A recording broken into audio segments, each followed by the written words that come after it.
As the name implies, dimensional portals are literally doorways to other realms. These portals are often found in caves.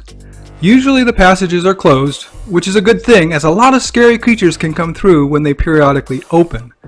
Sometimes, even when the portal is closed, you can still see the alien energy disruption in the air and on the surface of the rock faces in the caves.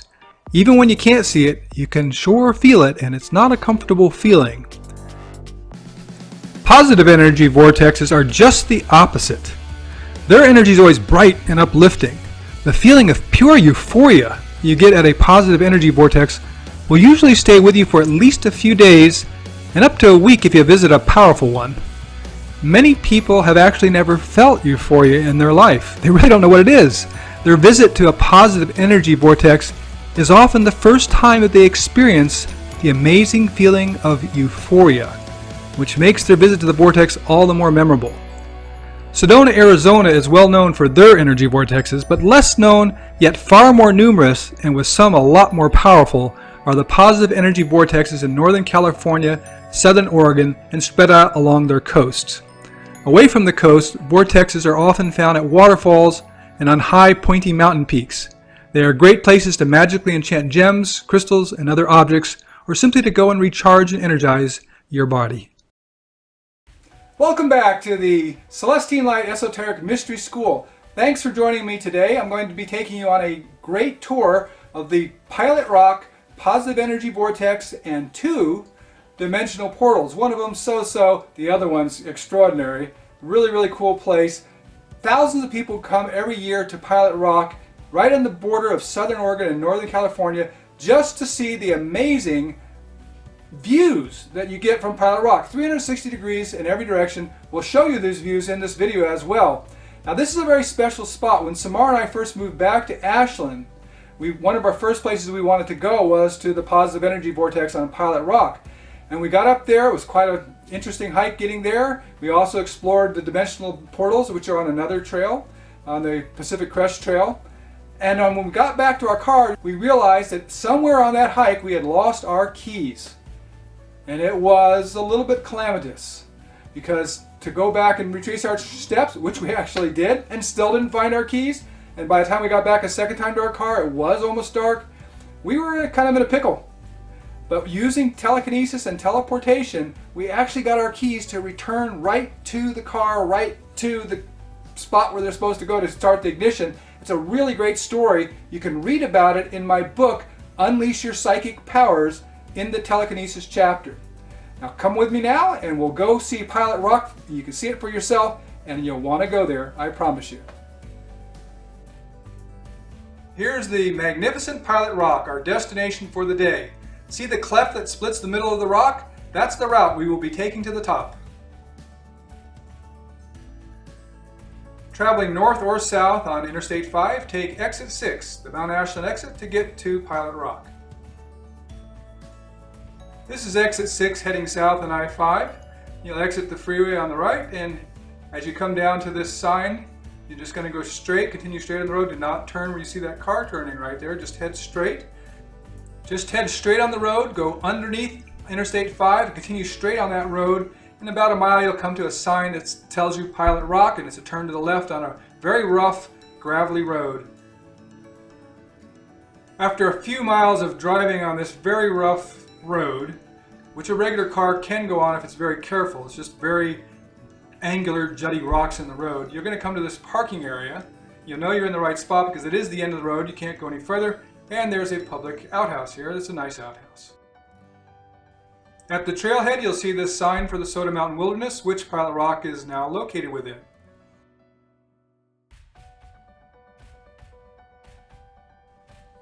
The initial part of the hike is actually very easy. It's an old road that's all grown up, just looks like a path now, but it used to be a road you could drive on before it became part of a wilderness area.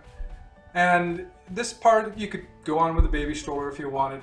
And you're going to go through some nice, pleasant forest areas, places that are just an enjoyable hike if you're out for a day hike. Even if you didn't go to the top of Pilot Rock, this part of the hike is worth it.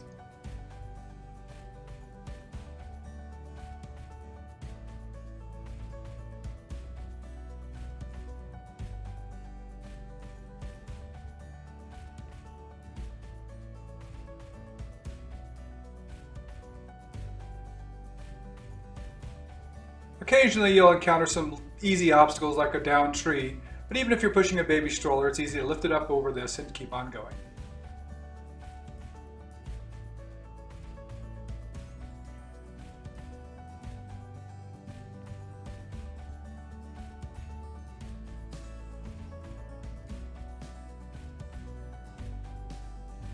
When you encounter this sign, it'll only be a couple hundred yards after that before you reach the intersection of the Pacific Crest Trail and the Pilot Rock Trail.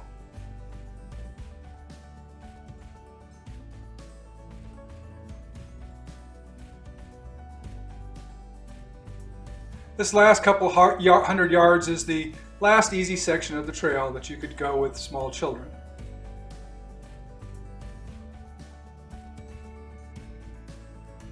When you reach this sign, the Pacific Crest Trail goes to the left, Pilot Rock Trail to the right. Make sure you continue to the right.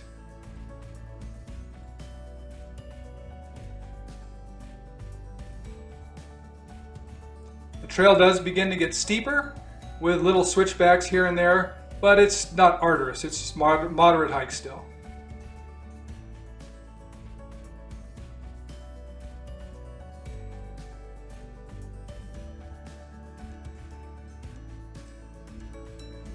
Here's a key juncture where you can first see a good view of Pilot Rock on the trail.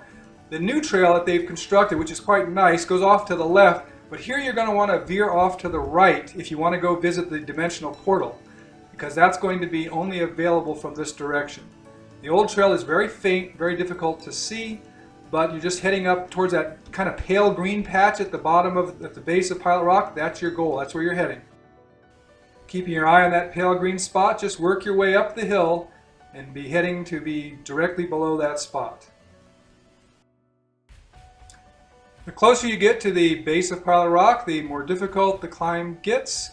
The hike is steeper, the rocks are looser, and you have to be more careful. If you're going to the dimensional portal, keep heading for that pale green spot.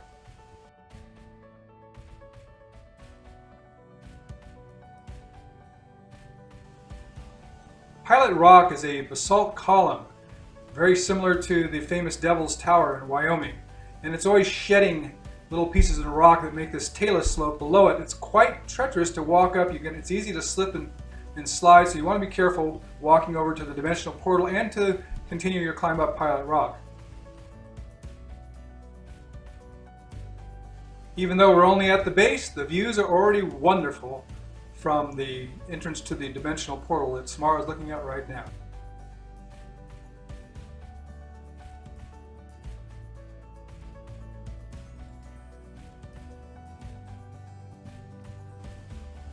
Besides falling rocks and rattlesnakes and bears and cougars, you also want to be aware of that plant with the red leaves to the left. That's poison oak. Do not touch it. You will regret it. During the summer, poison oak has green leaves, but in the fall they turn red.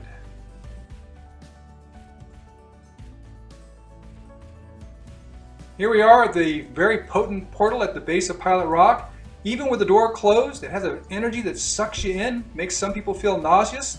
And anywhere at the base of the rock where this pale green is, that's part of that very wide portal. Very large one, very unusual.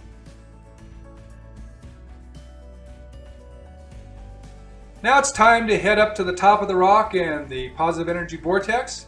Just follow the base of the rock off to the left, and the trail is very clear. They've made it really nice. Goes through a bunch of rock talus, but they've made an actual easy to walk trail, just switchbacking back and forth to get to the actual base of Pilot Rock and the monolith.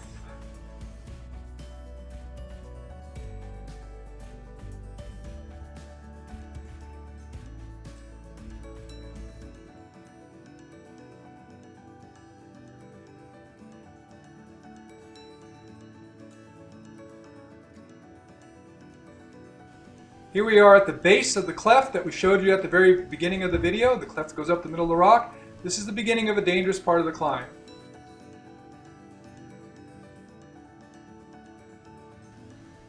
You should not attempt to do this part of the climb up to the top of the rock in the vortex unless you're in reasonably good shape, have really good shoes for hiking up rocks. I'd recommend wearing gloves for your hands for hand protection, and bringing a small rope at least. We had about a 10-foot rope with us, and it came in quite handy.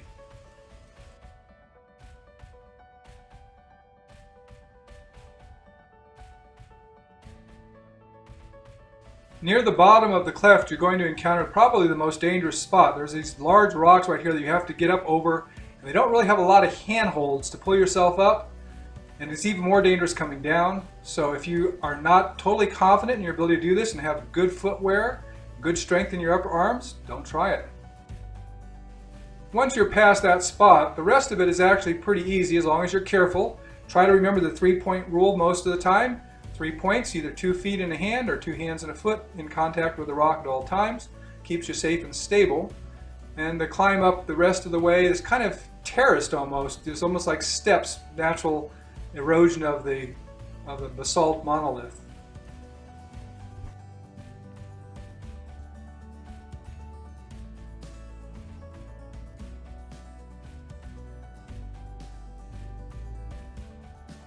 Once you get up to the top, it can be a little windy, even on a nice summer day.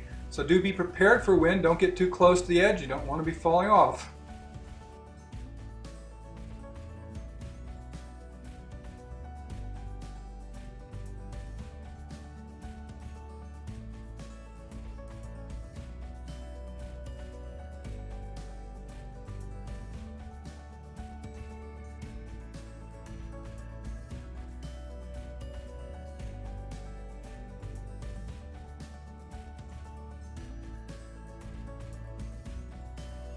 From the top of Pilot Rock and the highest intensity of the vortex, I wanted to give you a 360-degree view panning around.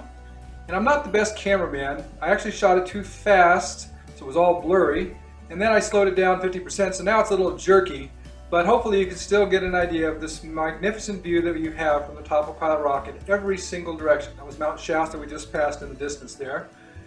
Now this is an incredible vortex. It's really worth coming here. You will feel the energy here even if you've never felt energy from a vortex before. A little difficult to get up to that top, but once you're up there, you'll never forget having been there.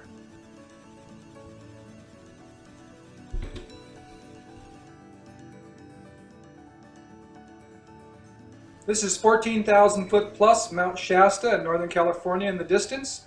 The brown haze you see is smoke from forest fires that both Southern Oregon and Northern California had in abundance this year, creating a lot of smoke haze that was pretty intolerable for those of us who live there.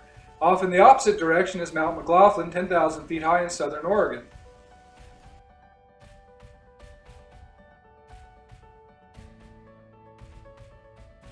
Just below the peak is this little razorback ridge, which has a little vortex spiraling out of it.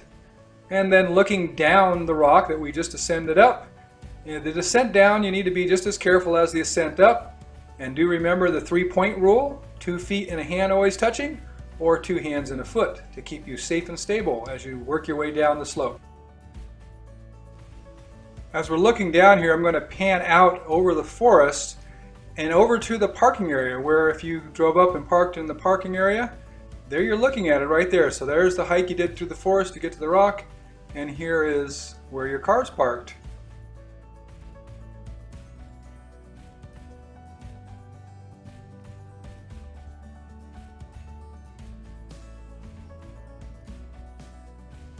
A lot of the rock face going down is very smooth, and if you don't have good shoes, it's easy to slip on these smooth rocks. So it's a good idea where you can to go over to the side where the rock goes up vertically, so you can hold on to the side as you're working your way down. And of course you have the 3-point rule, but it can also go to the 4-point rule, like Skye's doing, or even the 5-point rule, where you include your derriere as one of the points. And crab walk down just to make sure you're safe. You don't want to slip here.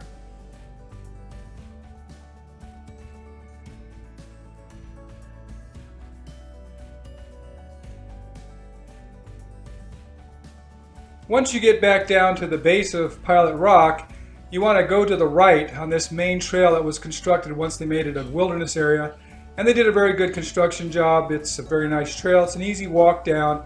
And you're heading back to that juncture where you had the intersection of the Pilot Rock Trail and the Pacific Crest Trail.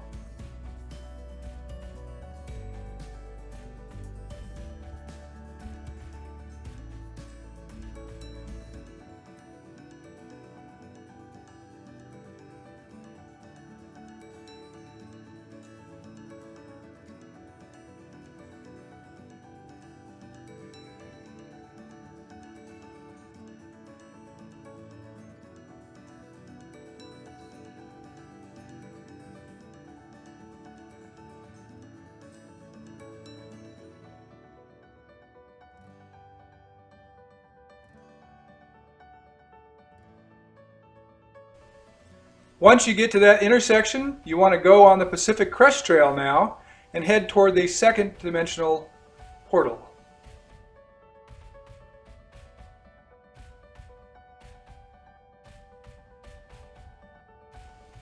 About a quarter of a mile or less after you started on the Pacific Crest Trail, you'll come to this interesting small rock formation off to your left. And the other dimensional portal is located on the base of that around the right side. So Skye and Sumara are going to go over and investigate it.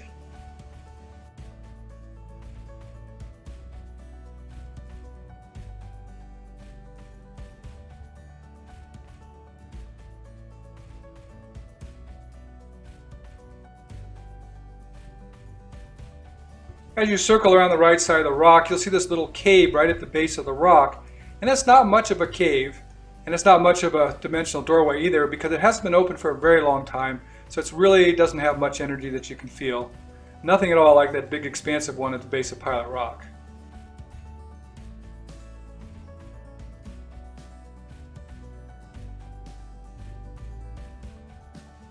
Here's our final view of Pilot Rock from the second dimensional portal. And we bid adieu to this marvelous natural wonder, great vortex, super dimensional portal, the first one, and we hope you visit it. It's a fabulous, fabulous spot. Thanks for joining me on this great tour of the Pilot Rock vortex and dimensional portals. Please come back next week where we'll have another super video for you, and in the meantime, please like this video, please subscribe to my channel, and share it with your friends. If you'd like to know more about Celestine Light, the emblem on my shirt, and also at the end of the show, just go to www.celestinelight.org to find more information. Namaste, my brothers and sisters.